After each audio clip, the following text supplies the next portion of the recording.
Sunday lunch used to be my safest ritual: croissants warmed, chicken salad chilled, iced tea brewed strong the way my husband liked it. I'd already wiped the counter twice and lined up the plates like I was setting evidence on a table. Neat, numbered, accounted for. The doorbell rang at 11 sharp.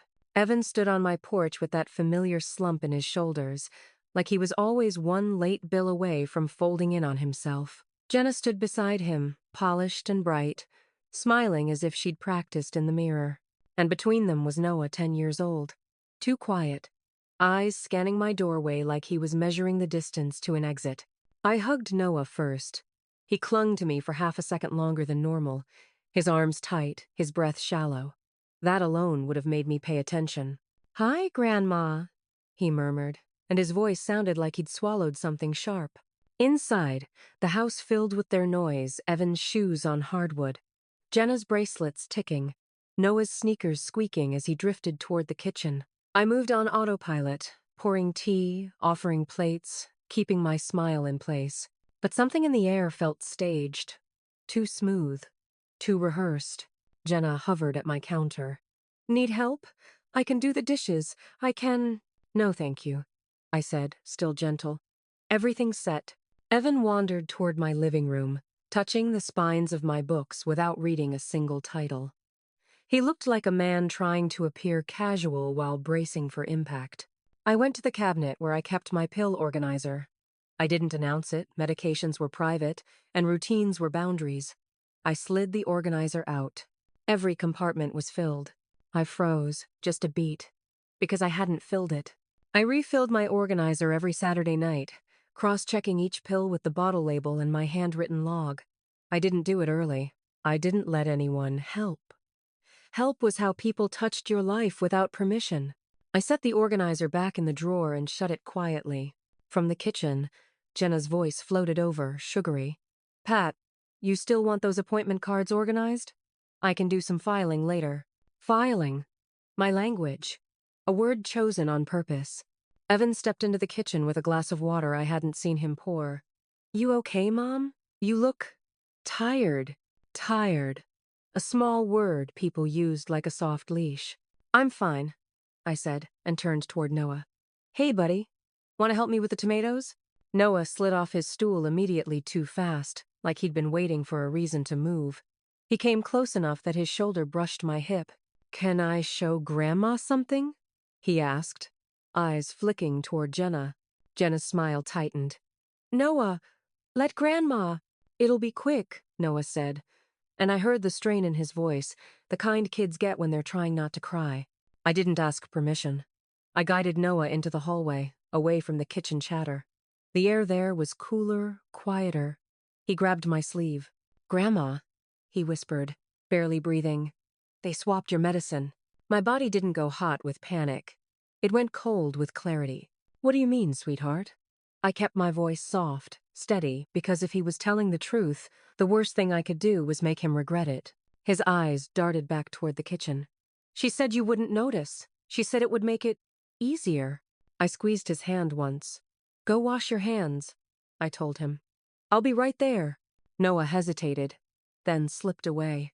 I went into my bedroom and closed the door without locking it.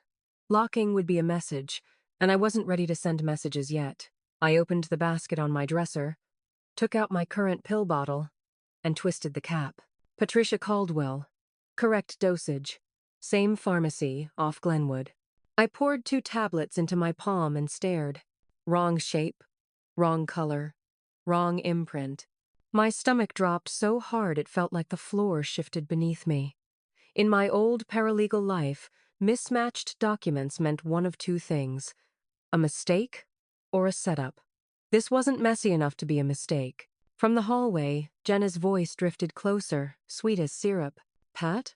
Everything okay back there?" I curled my fingers around the tablets until their edges bit into my skin.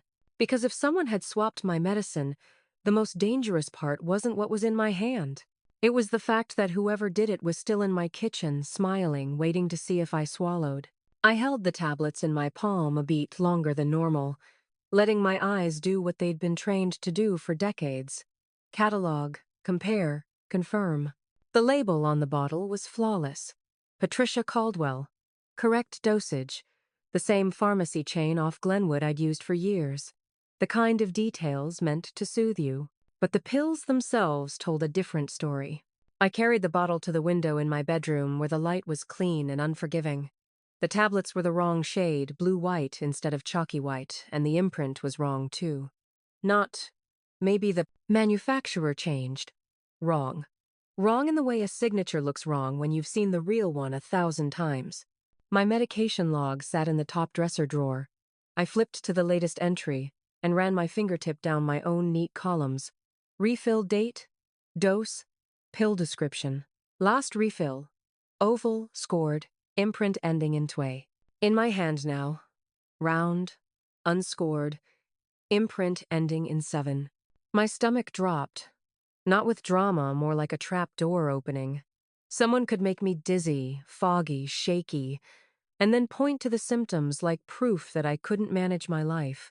From the hallway, Jenna's voice floated closer, sweet as syrup. Pat? Everything okay? Panic would make me sloppy. Sloppy would make me loud. Loud would give her a reason to call me confused. So I breathed in slowly and answered like everything was normal. I'm fine. Just washing my hands. Then I moved fast, quiet. I capped the bottle and slid it into my cardigan pocket. In my closet, I kept a bin of old prescriptions I hadn't disposed of, outdated doses, discontinued meds, the scraps of a medical history.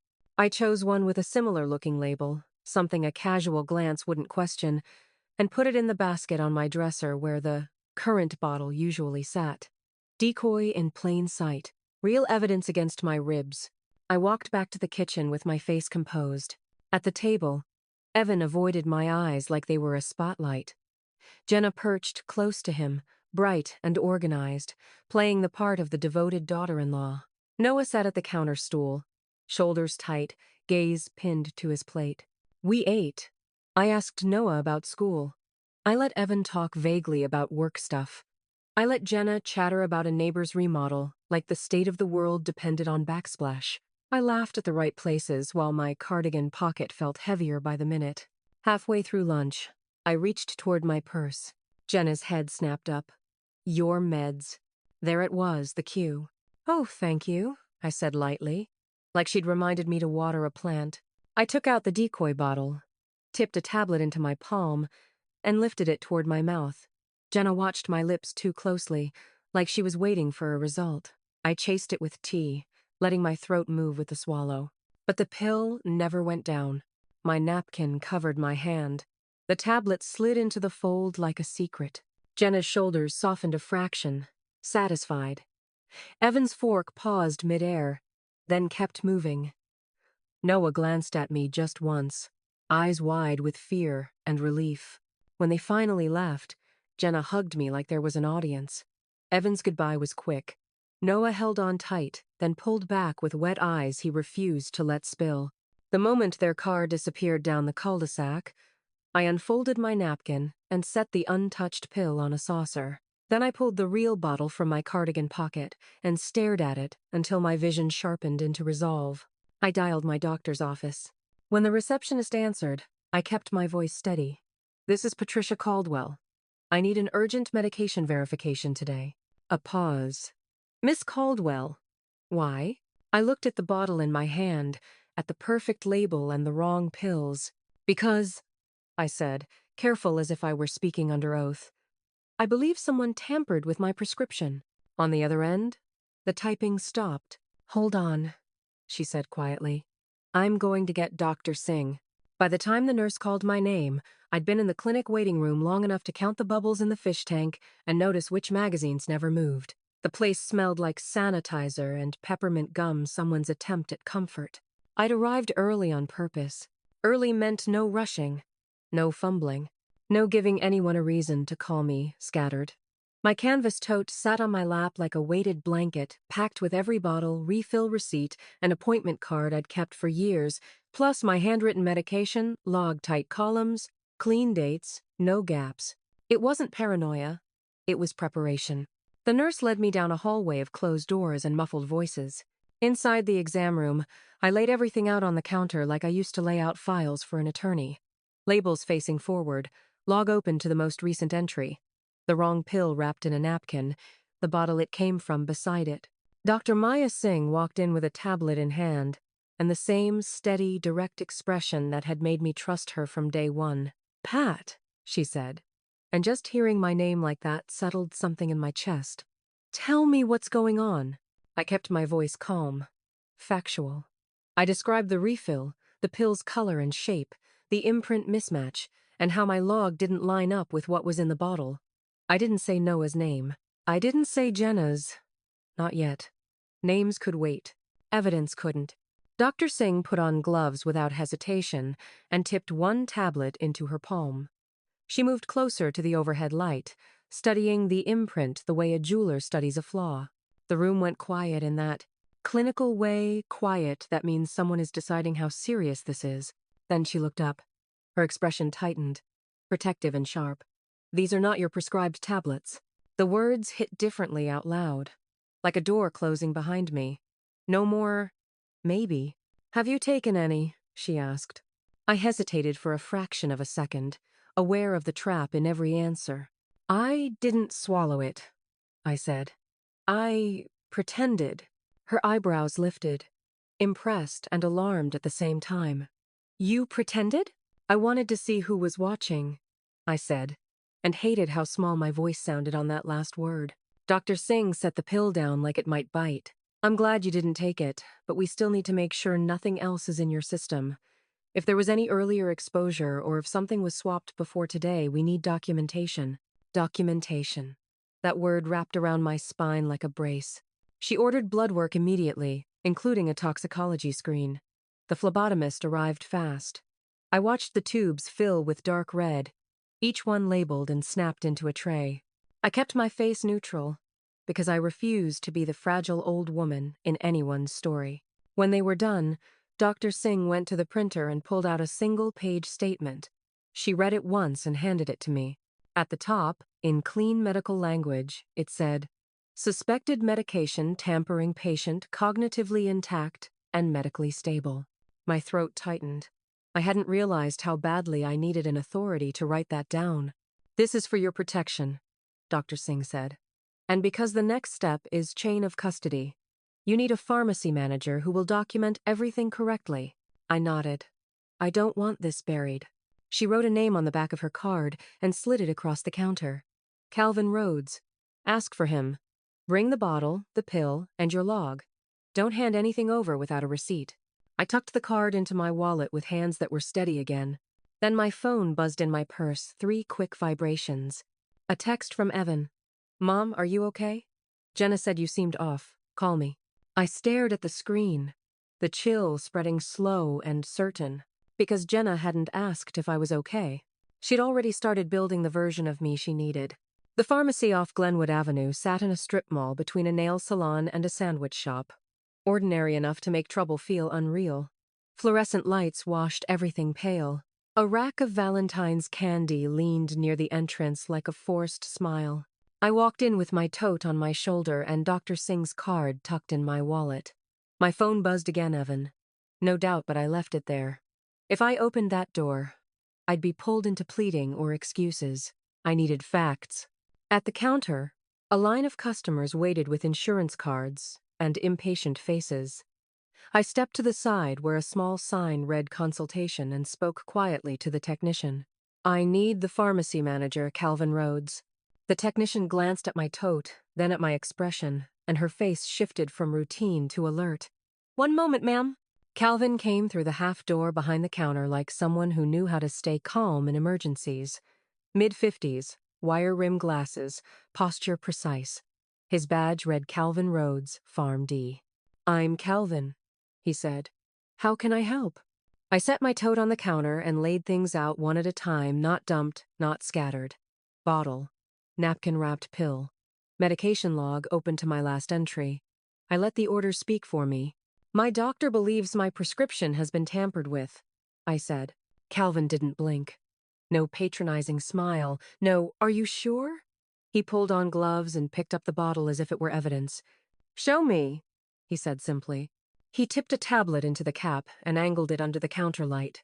His eyes moved to the imprint, then to my log, then back to the pill. He typed the imprint code into a database, fingers fast and practiced. The screen reflected in his glasses. I watched his mouth tighten. "This imprint corresponds to a different medication than what's on your label," he said. Hearing it from him, another professional closed the last gap where denial could hide. I kept my face still anyway. Anger was useful, but only if it stayed disciplined. Calvin clicked into my profile. "Let's pull the fill record for your last pickup." A receipt history appeared. Dates, times, prescription number, staff initials. Then he paused, narrowing in on a scanned signature. He enlarged it until the scribble filled the screen. He looked at me. "That's not your signature." "No," I said, voice flat. "The record shows pickup 2 days ago at 3:12 p.m. He tapped once more. "We have surveillance. Come with me." He led me into a small office behind the counter where the noise of the store faded to a hum. On a monitor, he pulled up grainy footage with a timestamp. The counter. A technician. Then a woman stepping into frame with polished hair and a bright, practiced smile. Yenna. Even through the fuzz, I recognized the way she held herself, confident, pleasant, like she was doing someone a favor. She signed the pad, accepted a white pharmacy bag, and laughed at something the technician said. Calvin paused the video on her face. She told staff she was helping her grandmother. My stomach didn't flip. It settled heavy and certain. I kept my expression neutral because showing pain would feed her story. Inside, though, something sharpened into resolve. Calvin reached for a clear bag with a red tamper seal. "I'm going to secure the bottle and pill," he said. "Chain of custody matters." He sealed them, wrote the date and time across the seal in thick black ink, and printed an incident report. He filled it out carefully, then slid copies toward me. "One for you," he said. "One for your physician." I took the papers, the crisp edges biting into my fingertips like proof. Calvin hesitated, then pointed at a note on my profile, recent, time-stamped. "Patient may be confused. Authorized family member may pick up medication." My throat tightened. "That note?" I said slowly. "Who put that there?" Calvin's eyes stayed on the screen. "It wasn't me." I drove home from Glenwood with the incident report and Dr. Singh's statement riding shotgun like fragile glass. Traffic crawled past the medical campus, all clean windows and calm signage. The kind of place that promised order if you followed the rules. My phone lit up twice, then again. I didn't flip it over. Worried was just a softer word for watching. When I pulled into my driveway, the cul-de-sac looked harmless. Winter lawns, a couple of trash bins rolled to the curb, someone's porch light already on, though the sun hadn't fully dropped. Inside, my house was quiet in a way that usually soothed me. Today, it felt like an empty courtroom. I set my papers on the kitchen table, washed my hands, then went straight to the mail slot. I don't know why, instinct, maybe. Or the way my mind had started hunting for the next move. An envelope sat halfway through, like someone had fed it in and walked away without knocking. My name was printed in block letters. No return label from a bank. No familiar clinic logo. Just plain paper, plain ink, plain intent. I turned it over, and my stomach tightened. The return address was a print shop I recognized immediately, one Jenna had used for her home business flyers. She'd handed me stacks before with that bright, performative smile, like she was doing me a favor by letting me participate in her world. I opened the envelope carefully, not tearing the flap, because something in me had shifted from fear to procedure. Inside was a neat stack of forms. At first glance, they looked like routine planning documents until my eyes hit the headings. Petition for guardianship, durable power of attorney, healthcare power of attorney, consent for release of information. All blank, all ready. The medicine wasn't just about my body. It was about my credibility. Make me foggy, make me stumble, make me miss a payment, then point at the mess and call it decline. Guardianship wasn't protection. It was a takeover wearing a cardigan. I sat down slowly. Forms spread across my table like a life someone else had pre-filled in their head. I called the one person who wouldn't tell me to stay calm. Renee Carver answered on the second ring. "Pat? I need you," I said. "Tonight."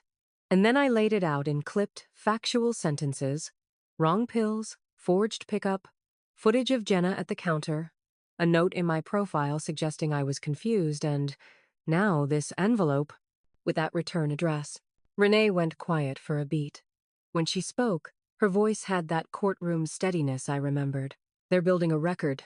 Tamper meds, trigger symptoms, then file paperwork claiming incapacity. We stop the path before they can walk it. What do we do first? I asked.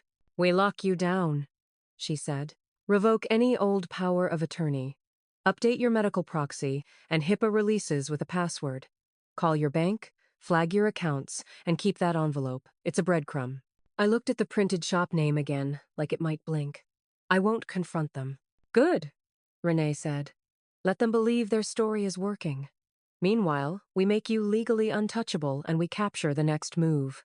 After I hung up, I slid the forms back into the envelope, placed it in a clean folder, and wrote the date and time on the front.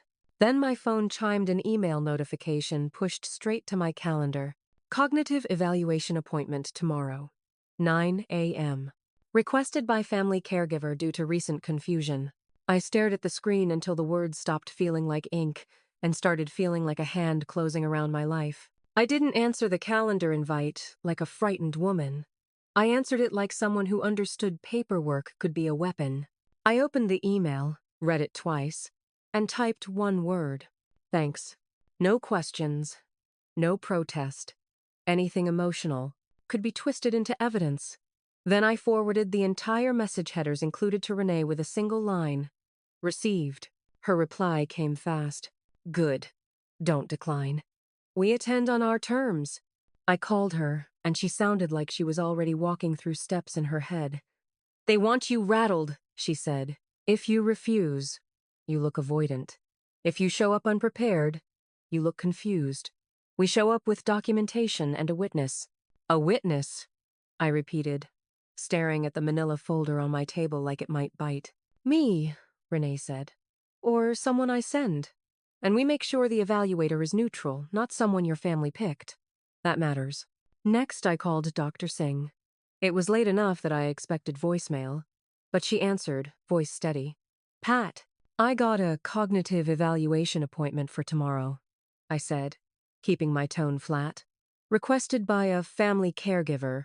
I need a letter from you, and I need a neutral specialist recommendation.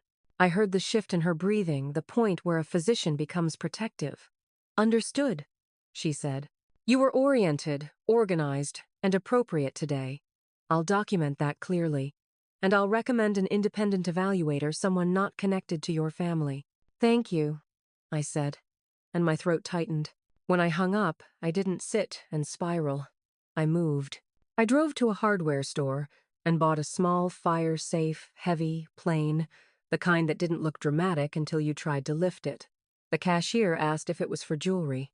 Medication, I said. At home, I bolted it inside the pantry cabinet and moved every bottle into it. Then I started a fresh log sheet, date, time, dose, notes. I added timestamps like I was building a timeline for court. When I took my evening dose, I did it standing at my counter with the clock in view, pen in hand, refusing to become forgetful on paper. The next afternoon, my phone rang, and Noah's name flashed on the screen. Hey, sweetheart, I said. His voice came out in a whisper, thin and shaky. Grandma, I'm sorry. No, I said immediately. Listen to me. A small sniff. I shouldn't have. You did the safest thing you could do, I told him. You told the truth to someone who can keep you safe. That's brave. He went quiet, and in that silence I felt how much he'd been carrying. She's mad, he whispered. I know, I said. But her being mad doesn't make you wrong. Another sound on his end, maybe a door opening, maybe footsteps. Grandma, are you going to be okay? I looked at my table. Renee's number, Dr. Singh's promised letter, the evidence folder. Yes, I said, because he needed it to be true. And you will be too. We hung up quickly. Not 20 minutes later, a car door shut outside. I peered through the window and saw Jenna on my walkway holding a bright paper bag like it was a peace offering. Hair perfect. Smile loaded. I opened the door only as far as the chain allowed. Pat, she chirped. I brought vitamins great for memory and energy, just to support you. That's thoughtful, I said lightly. She leaned closer, eyes sharp beneath the sweetness. You'll take them, right? I'll feel better if you take them. It wasn't care. It was pressure dressed up as care. Thanks, I repeated, and accepted the bag through the gap. I didn't promise anything. I closed the door. In my kitchen, I set the bag on the counter, untouched, and snapped a photo for Renee. Her text came back. Keep it. Don't ingest. We may need it tested. Then my email refreshed another message from the evaluation office. Pre-appointment questionnaire must be completed by caregiver. And beneath it, already filled in.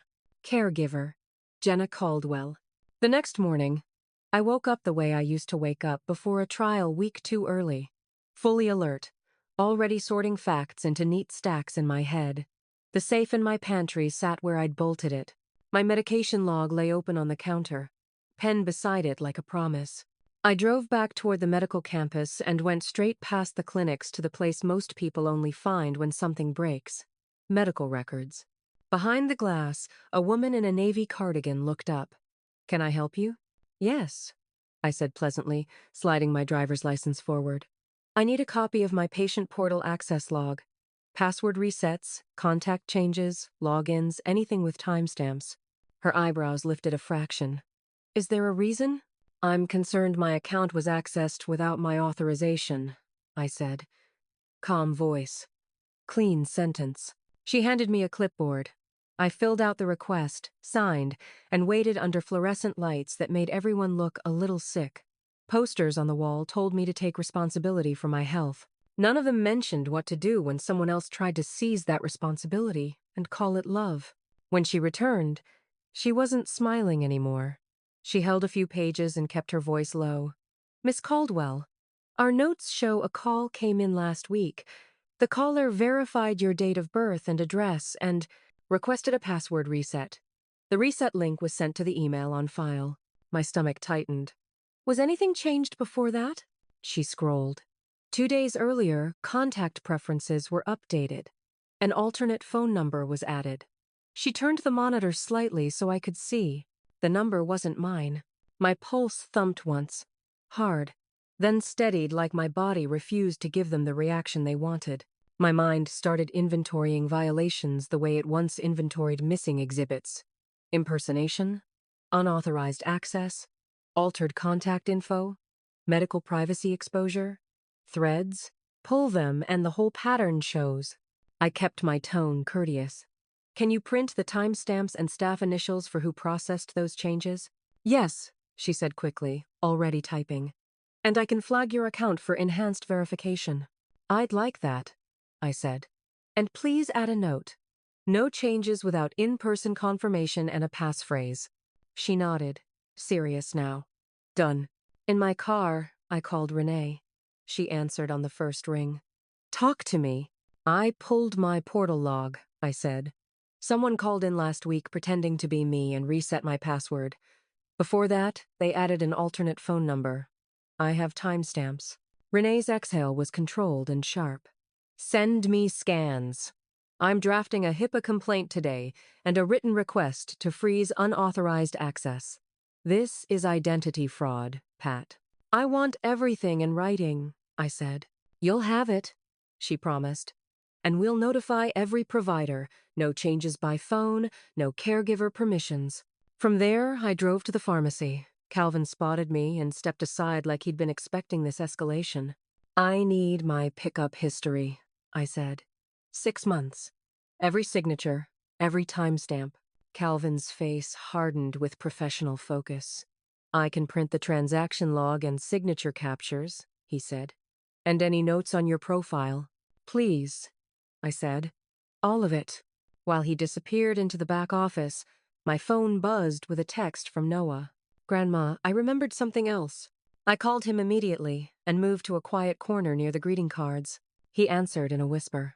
I saw her, he said, voice shaking. I saw Mom Jenna pour your pills into a bowl. Like candy. She was sorting them, and she told Dad not to worry because you'd get used to it. My grip tightened on the phone until my knuckles ached. A bowl, I repeated softly, keeping my voice gentle for him. Yeah, Noah whispered. And she said you wouldn't notice if some were different. I closed my eyes for one heartbeat, long enough to keep my face from changing in public. When I opened them, Calvin was walking toward me with a thick packet of printed pages. He set it on the counter. Dates, times, signatures my name, written in shaky variations that weren't mine. And there, more than once, the same handwriting curve repeating like a fingerprint. My phone buzzed again, an email notification. Change confirmation. Your patient portal email address has been updated. I hadn't touched anything. Evan called that afternoon with a voice so carefully neutral it sounded practiced. Mom, he said, can we reset before tomorrow?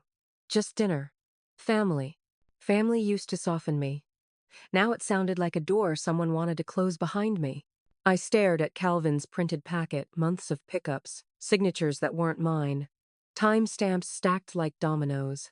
Then I looked at Renee's last text. Let them talk. Sure, I told Evan. Dinner sounds nice. Before I left, I opened the pantry safe and took out the sealed, tamper-evident bag Calvin had prepared, red seal, black ink date, the kind of proof you don't misplace. I slid it into my tote. Then I tucked a small recorder into the side pocket, the kind you could mistake for a flash drive. Renee had approved it for lawful use as long as I was part of the conversation. I chose a cozy diner near Glenwood, warm lights, crowded enough for witnesses without involving them. Public, neutral, no hallways to corner me in. They arrived 5 minutes late. Jenna spotted me first and smiled like we were in a holiday card. Evan followed, eyes darting around as if he was checking who might be watching. Noah trailed behind them, shoulders tight, hands buried in his hoodie pocket like he was holding himself together. Hi, Grandma, Noah said softly. I squeezed his hand under the table. His fingers were cold. Jenna slid into the booth beside Evan and set her purse on the seat like she owned the space.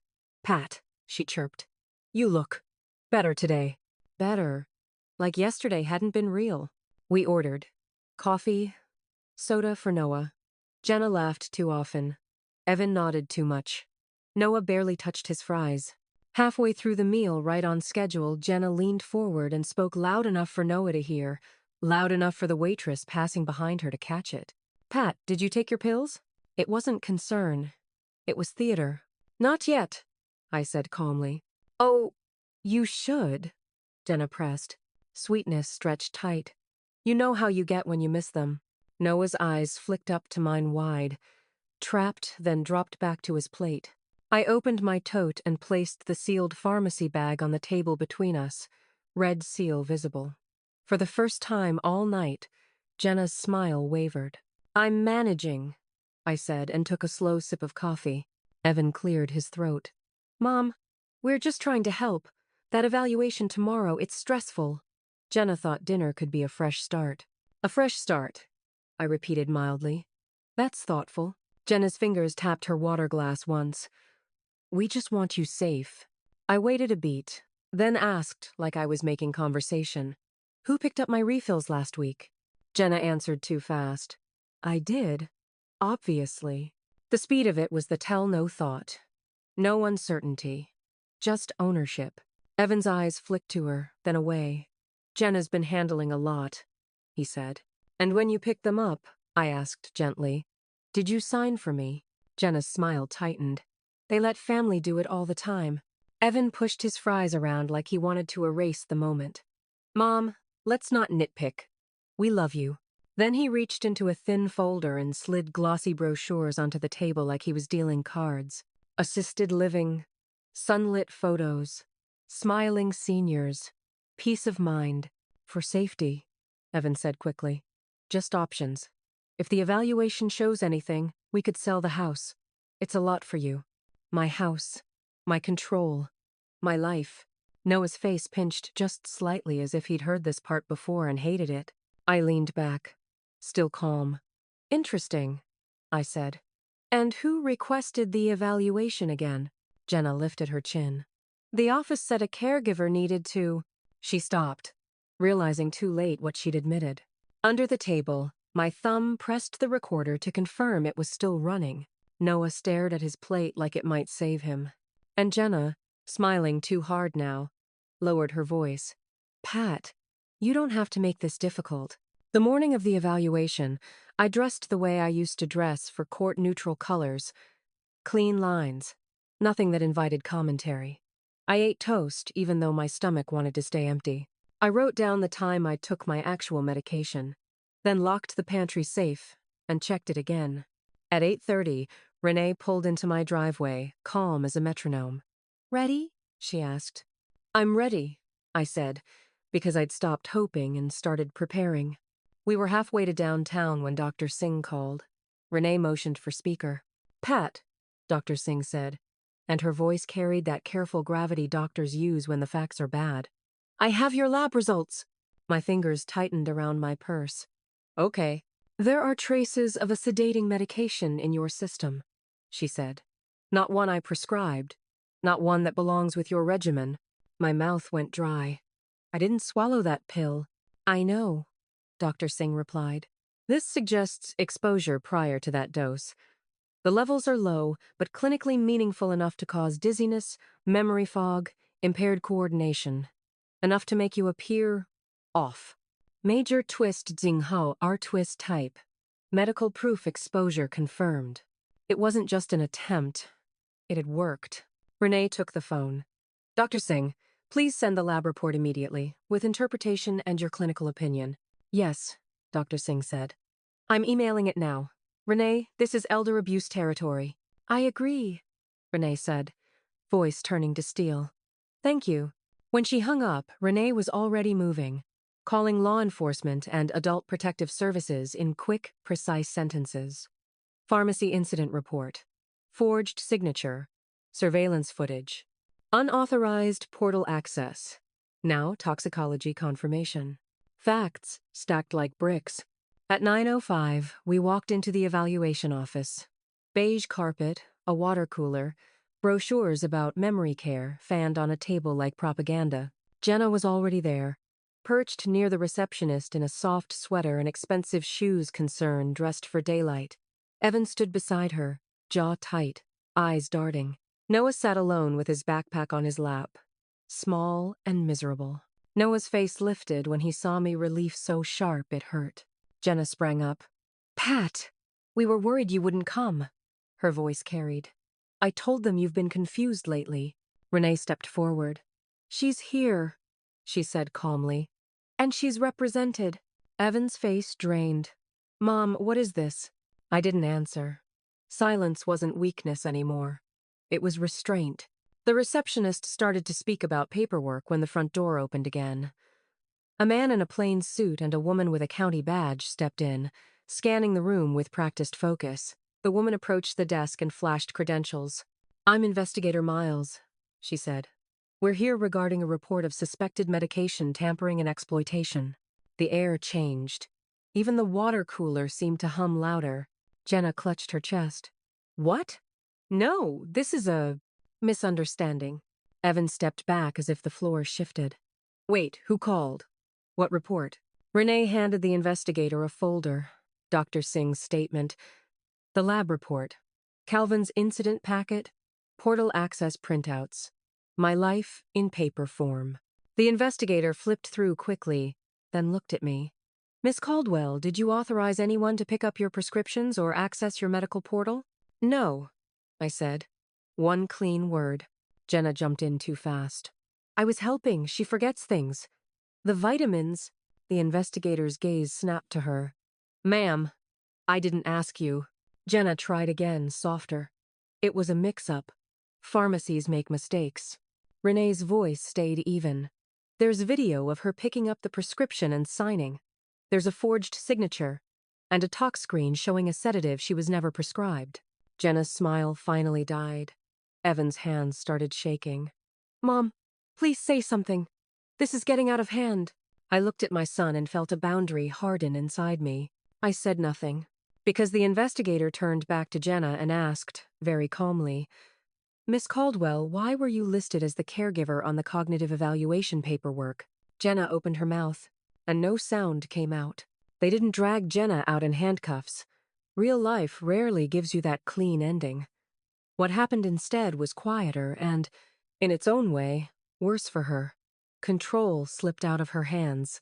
Investigator Miles asked us into a small conference room, beige walls, a box of tissues on the table, the kind of space designed to hold other people's crises. Jenna stayed in the waiting area with Evan. Noah came with me, backpack clutched to his chest like armor. Noah's breathing turned shallow as the door shut. "This is the part," I whispered, squeezing his hand, "where adults do their job so you don't have to do it alone." Investigator Miles knelt slightly so she was closer to his eye level. "Noah, I'm going to ask you questions about what you've seen, but you won't be questioned alone. We'll do this with a child advocate in a neutral setting." Renee moved fast.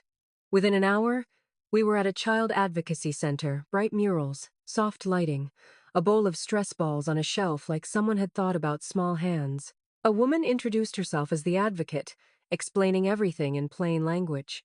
Noah sat beside me, shoulder brushing mine, as if he needed contact to stay brave. The questions came slowly. Noah stared at the tabletop, tracing invisible lines with a fingertip. Then he spoke. "I saw her change the pills," he said, voice thin but steadying as it left him. "In the kitchen, she poured Grandma's pills into a bowl, like candy." My chest tightened, not with rage, but with a protective resolve that felt ancient. "What did she say?" Investigator Miles asked. Noah swallowed. "She told Dad not to worry.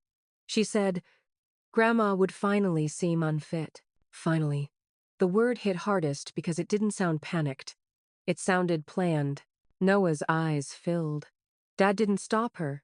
He just looked scared, like he didn't want to fight. I felt the old instinct to protect Evan's image, then forced it down. Noah didn't need my editing. He needed the truth to be treated like truth. When the interview ended, the advocate walked Noah to a quiet room with coloring books while Renee spoke with Investigator Miles. I sat alone in the hallway and stared at my hands like they belonged to someone else. My phone buzzed. Evan calling. Again. Again. I didn't answer. If I picked up, I'd end up soothing him, explaining, absorbing. Renee texted him once. "All communication through counsel. Do not contact Pat directly." From there, I went straight to Noah's school and updated the pickup list. "Remove Jenna Caldwell," I said. "Add me and my neighbor, Denise Harper." The receptionist clicked her mouse. Done. That evening, my pastor stopped by with a casserole and a phone number for a family safety counselor. He didn't demand details, just offered support for Noah. After he left, my phone lit up with a voicemail preview from an unknown number. "Miss Caldwell, this is Adult Protective Services. We need to discuss an emergency protective plan." The courthouse downtown smelled like old paper and floor polish, the way every courthouse does, like the building had been absorbing consequences for decades. Renee met me on the steps with a slim binder under her arm. "Steady," she murmured. "You don't win by being louder, you win by being undeniable." The hearing room was smaller than I expected, no drama, just fluorescent light and a judge's bench. Noah wasn't there. That was deliberate. He'd done enough. Jenna sat at the petitioner's table in a pale blouse that made her look soft. Evan sat behind her, shoulders hunched, eyes on the floor. When Jenna saw me, she lifted her chin like she still believed she could steer this. The clerk called the case. The judge, an older woman with silver hair and tired eyes, looked down at the file. Then up. Miss Caldwell," she said to Jenna, "on what grounds are you seeking guardianship?" Jenna stood with practiced concern. "Your Honor, Pat is declining. She's unsafe. She forgets things, leaves the stove on, doesn't pay bills on time, gets defensive when we try to help. We're scared she'll hurt herself." She offered selective anecdotes like she'd rehearsed them, keys misplaced, stories repeated, a confusion around medication. I kept my hands folded. My anger stayed disciplined and silent. Renee rose. "Your Honor, Miss Caldwell is not declining. She is being made to appear declining." She slid documents forward. "We have Dr. Singh's competency letter, a toxicology report showing exposure to a sedative she was never prescribed, pharmacy evidence of forged pickup signatures, and electronic records showing unauthorized access to her patient portal. The judge's eyes narrowed as she read. Sedative exposure, she repeated. Not prescribed? No, Your Honor, Renee said. Jenna tried to cut in. It could have been a mix-up. Miss Caldwell, the judge said sharply. You will speak when it is your turn. Renee called Calvin Rhodes. He testified with procedural calm. The fill records, the captured signatures that weren't mine, the tamper-evident bag and chain of custody. When Jenna's attorney suggested helpful family members, Calvin didn't budge. A mistake doesn't forge a signature, he said evenly. A mistake doesn't add a note that a patient is confused without documentation. And a mistake doesn't change a pill imprint while keeping the label intact. Renee showed the grainy surveillance still Jenna at the counter, smiling, signing. Then Evan was called. He looked like a man trying to disappear.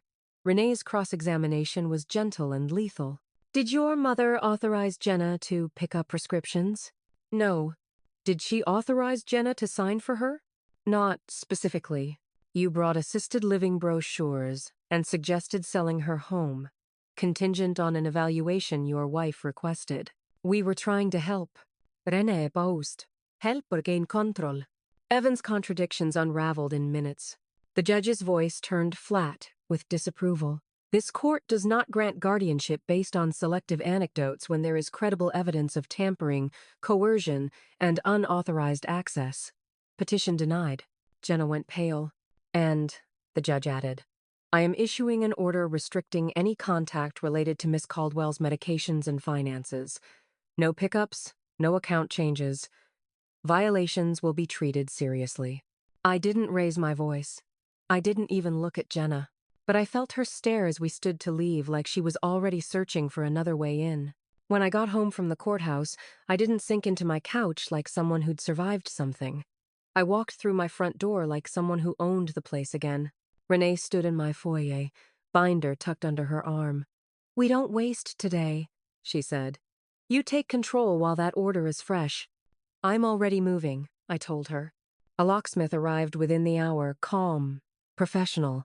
The kind of man who'd seen family fights through peepholes. He rekeyed the front and back doors, replaced the deadbolt, tested every knob twice. When he asked if I wanted spare keys made for family, I didn't hesitate. No, not petty, necessary. After he left, I updated the security camera's doorbell camera, adjusted angles, new passwords, two-factor authentication. Every time the app asked, do you trust this device? I thought of my portal being altered without my touch, and I pressed no like it was a vow. In the pantry, I installed a metal medication lockbox bolted inside a cabinet small enough for daily use, solid enough to make helpful hands pointless. Click, locked, documented. Then I sat at my kitchen table and wrote letters. Not emails, not calls. Paper because paper can't be quietly edited from someone else's phone. Each letter said the same thing. Clean and blunt. No changes to my medical records, prescriptions, contact information, or authorizations without in-person verification and a preset password. No third-party caregiver permissions. Any attempt must be documented and reported to my attorney. I addressed copies to Dr. Singh's clinic, the pharmacy chain, the hospital system, and every specialist I'd seen in 2 years. I filed duplicates in a folder labeled Medical Access Control. That evening, Renee returned with bank statements. We restructure, she said. They'll look for the easiest door. We built a wall out of procedures, a trust framework with dual verification, alerts on every account, limits on transfers, updated beneficiaries. Anything that required only one signature stopped being an option. Overkill? Renee asked. Appropriate, I said. The next day, I picked Noah up from school. He walked out slow, eyes scanning the parking lot like he was counting exits again. I didn't mean to make everyone mad, he whispered when he climbed into my car. I turned toward him and kept my voice soft. Truth doesn't make you disloyal, I said. Truth makes you safe. His shoulders dropped a little, like he'd been holding them up for weeks. Back home, I listened to my voicemails on speaker while Noah did homework at my counter.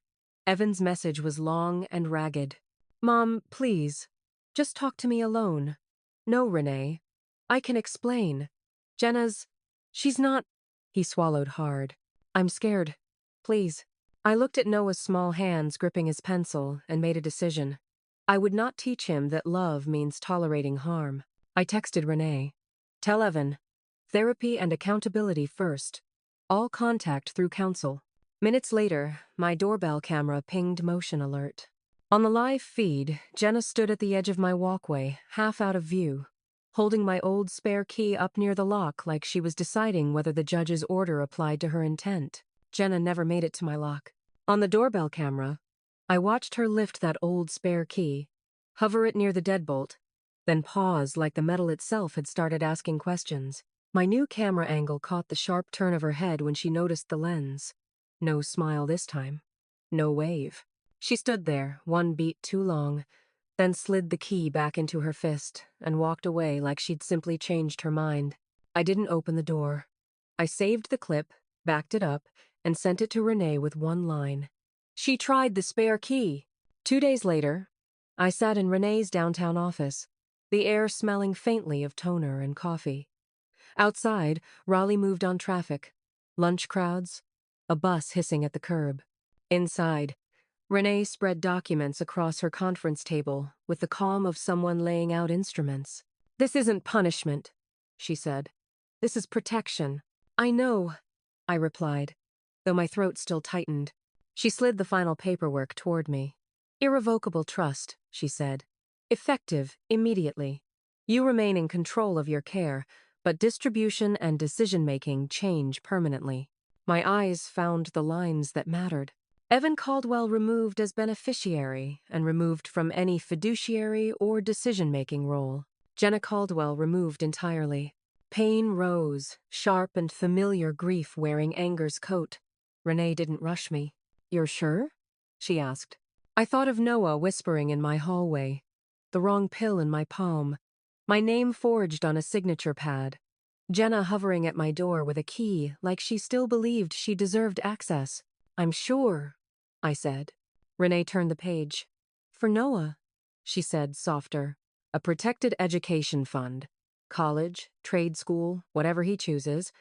Administered by a neutral trustee until he's 25. Not you, not Evan. No emotional strings. I pictured Noah's tense shoulders and the way he'd tried to be loyal and safe at the same time. Make it solid, I said. We will, Renee promised. And we add a no contest clause.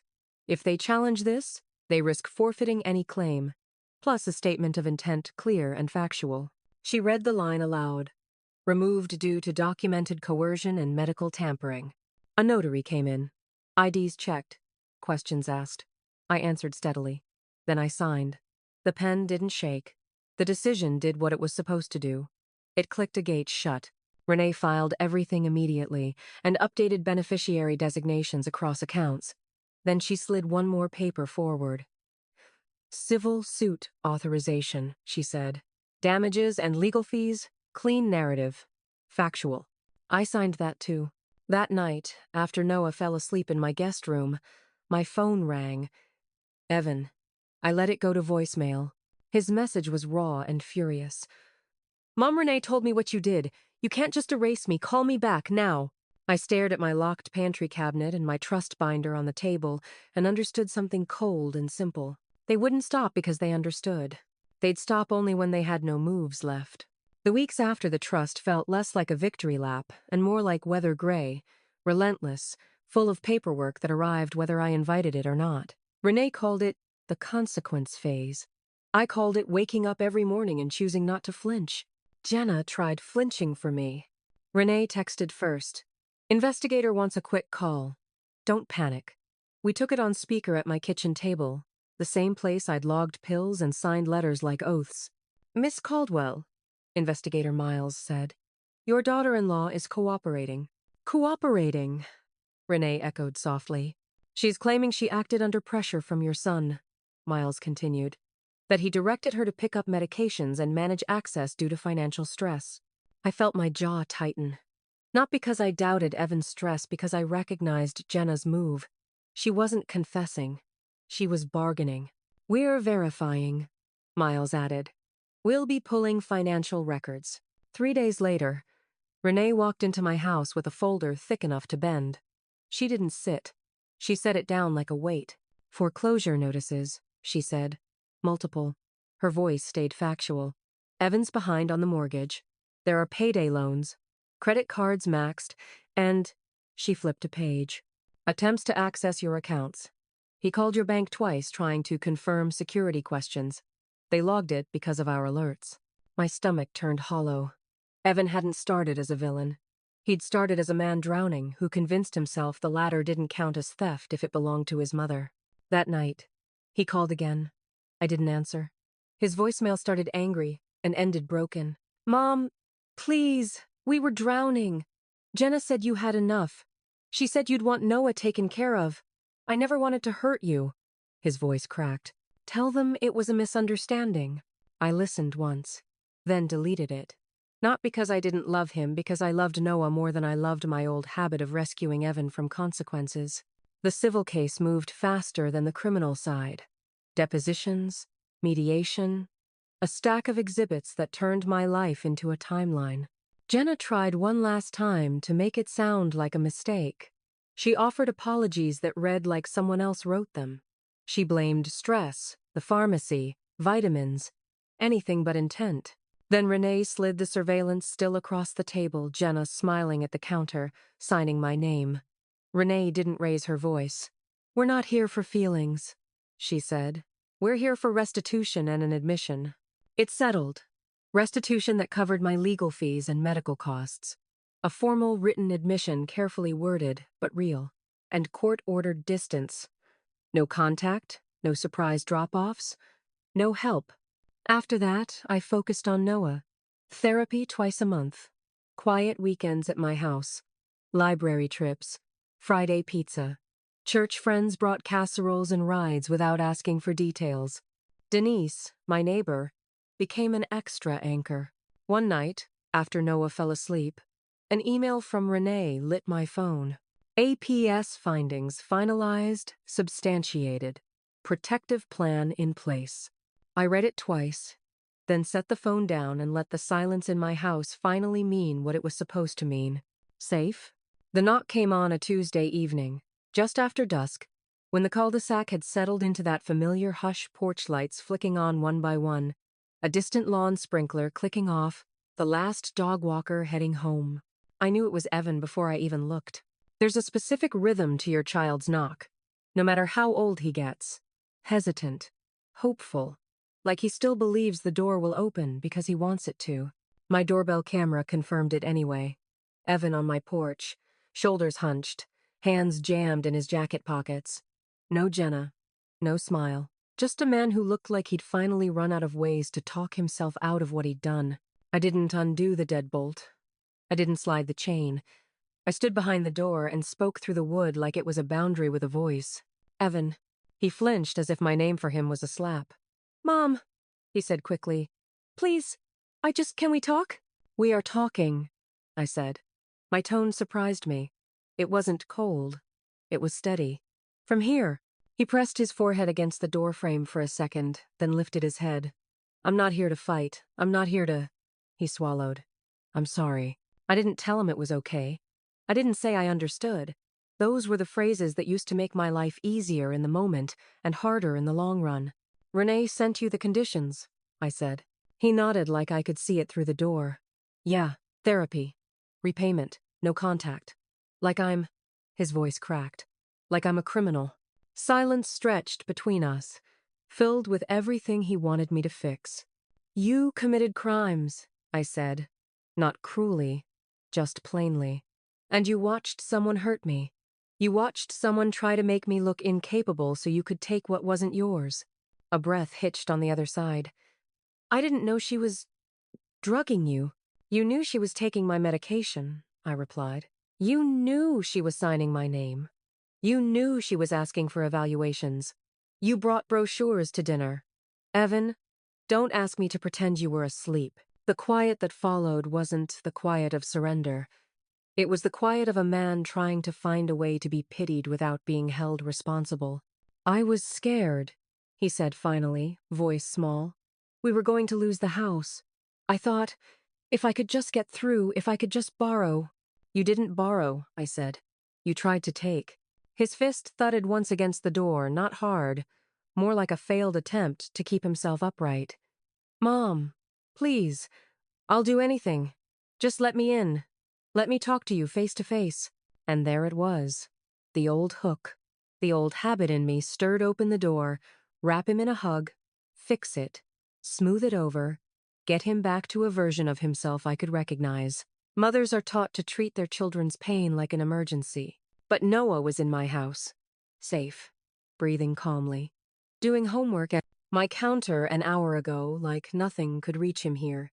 I pictured him at 10 years old, whispering the truth like it might get him punished. I kept my hand off the lock. "No shortcuts," I said. "No emotional hostage-taking. If you want any relationship with me in the future, you start with treatment, real treatment. You start with repaying what you owe. And you keep your distance until professionals say you're stable enough to be around Noah." Evan made a sound that was half sob, half laugh. "You're choosing him over me." I closed my eyes for one heartbeat. "I'm choosing safety over my old habits," I said. "And if you were healthy, you'd want that too." On the porch, he broke. I could hear it, the ragged breathing, the muffled sound of his palm rubbing his face like he could wipe away the consequences. "I'm your son," he whispered. "And I'm your mother," I replied, voice steady. "That's why I'm not rescuing you from the lesson. You don't get to injure people and then ask them to heal you." He stood there for a long moment. Then his voice came out quieter, stripped of performance. "I don't know how to fix this." "You start by telling the truth," I said. "To a therapist. To yourself. To Noah someday, if he wants to hear it." I heard his footsteps shift, the soft scrape of his shoes on my porch. Can I at least see him? Just for a second?" "No," I said. "Not today." He didn't argue. That was the only mercy he offered, accepting the boundary without trying to pry it loose. "I'm sorry," he said again. And this time it sounded less like a plea and more like an admission. "I know," I said. "Good night, Evan." I waited until his footsteps faded down the walkway before I exhaled. Then I turned the deadbolt in my mind like it was already locked and walked back into my kitchen. I opened the pantry cabinet, unlocked the medication box, and took my dose with a sip of water. I logged it date, time, initials, then locked the box again. Click. One more day I controlled. From the hallway, Noah's voice floated out, calmer than it had been in weeks. "Grandma, good night." "Good night, sweetheart," I called back. I sat at my kitchen table with a cup of tea and Renee's final binder open in front of me, pages tabbed and labeled, a whole story reduced to paperwork and proof. Outside, the cul-de-sac lights glowed softly. Inside, my house felt like mine. Freedom didn't arrive like fireworks. It arrived like quiet, earned, protected, and deliberate. My grandson whispered, "They swapped your medicine."